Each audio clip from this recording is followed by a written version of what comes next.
বন্ধুরা, আজকে আমি তোমাদের চিকেন কারি করে দেখাবো। দেখো, আমি আলুটা লাল লাল করে একটু ভেজে নিচ্ছি। ভাজা যেই হয়ে যাবে আমি দেখো তুলে নিলাম। এবার ওই তেলের মধ্যে গোটা গরম মশলা, রসুন কুচি দিয়ে দিলাম, একটু নাড়াচাড়া করে পেঁয়াজ কুচিটাও আমি দিয়ে দিলাম। দিয়ে এবারে এর মধ্যে চিকেনটা দিয়ে দেবো, দিয়ে একটু নাড়াচাড়া করে নেবো। সব রকমের মশলা দিয়ে দেখো আমি জিরে গুঁড়ো, লবণ, হলুদ, লঙ্কার গুঁড়ো, লঙ্কা সব কিছু দিয়ে আমি একটু ভালো করে কষিয়ে নিচ্ছি। দেখো ভালো করে সুন্দর করে কষিয়ে নিচ্ছি। যেই কষানো হয়ে গেছে তেলটা ছেড়ে দিয়েছে। এবার আমি ওর মধ্যে জল দিয়ে দিলাম, গরম জল। এবার আমি ওইটা ঢেকে দেবো। ঢেকে আমি কিছুক্ষণ ভালো করে ফুটিয়ে নেব, টকবক করে।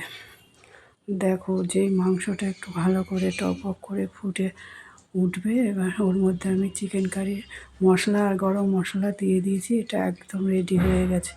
কেমন হয়েছে